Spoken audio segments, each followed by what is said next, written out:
sunshine with the highs in the 60s. Winds News Time 7:34. Let's get more now on the president testing positive for the coronavirus. Live on the 1010 Winds Newsline, ABC News correspondent Karen Travers. Karen, good to have you here this morning. What is the latest you're hearing about how the president is feeling, how he's doing?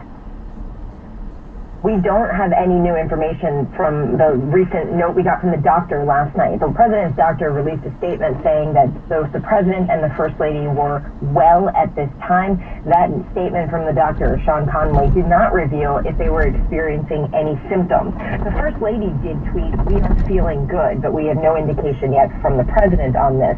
There are a lot of questions, of course, this morning, and the big one will be, how are we going to get updates? Will we hear from the White House? Is the president going to be tweeting his status and any symptoms he might be experiencing? But I should note that, of course, all of this came after the president's top aide, Hope Hicks, tested positive on Wednesday night. That's what we are told. And the news broke Thursday evening. We are told that Hope Hicks is experiencing symptoms.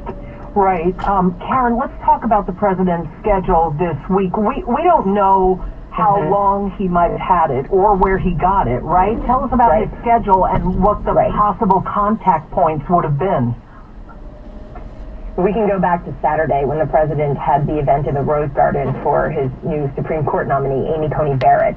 The president had a very packed schedule then this week. He had events outside at the White House on Monday. He traveled to Cleveland for the presidential debate against Joe Biden on Tuesday. And on Wednesday, the president hit the campaign trail for a fundraiser and a rally in Minnesota. We are told that it was on that trip that Hope Hicks started experiencing some symptoms, was isolated on the plane ride back to Washington, and that her positive test came out that night. I should note then, the president yesterday did continue with his schedule. He traveled to Bedminster, New Jersey to his golf club there where he had a fundraiser, a closed-press fundraiser. Nobody got an eye on him yesterday to see what these interactions might have been like. But we are told that there were dozens and dozens of people at that event. Wow. And, you know, when he phoned in a conversation last night on Fox, he was talking about Hope Hicks having it and that, you know, she has been among the crowds and that during these rallies, people like to come up and, you know, they hug them. They try to get close.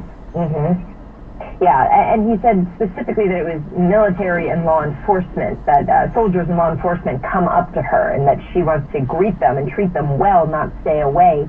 So some were picking that up as the president trying to pass blame or suggesting where Hope Hicks might have gotten this. I think we should note, too, and this is not going to be a surprise to anybody that's watched the president over the past 6 months. I mean, we rarely see the president wearing a mask. We don't see his top aides wearing masks, either at the White House or on the campaign trail. They weren't in that debate hall on Tuesday night in Cleveland as well. And the thing that the White House always comes back to is that everybody who's around the president is tested frequently. The president himself has said he feels safe because he knows that everybody around him has tested. And if you test positive, you're not going to be allowed into the event or into the room with him. But I think what this shows is that we don't know that incubation period, as you brought up at the top. If Hope Hicks was exposed earlier in the week, you're not going to test positive right away. It takes a couple of days. And in that time, you're around the president, you're doing routine.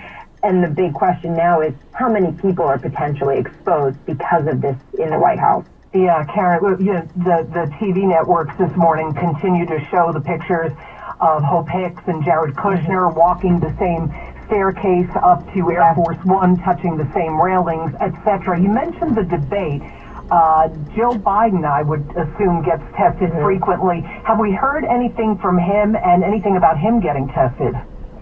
We have not heard anything yet from the Biden campaign, which is a bit curious. We thought we would get something overnight, but so far no statement yet. I will say that I've traveled with both the president and Joe Biden on the campaign trail in recent weeks, and there's a very different set of standards for the Biden campaign. Reporters are not on the same plane with him. It's a very small staff that travels with him. And of course, as you've seen too, he does very small events where there's social distancing and the vice president wears a mask at most of them.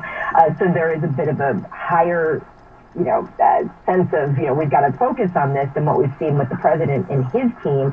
So we're eagerly awaiting to see what the reaction is from the Biden campaign. All right. ABC News correspondent Karen Travers. We use you all the time here at 1010 Winds. Nice to get the chance to chat with you live this morning. Thanks. Have a great day. You too, Karen. Winds News Time, 7:38.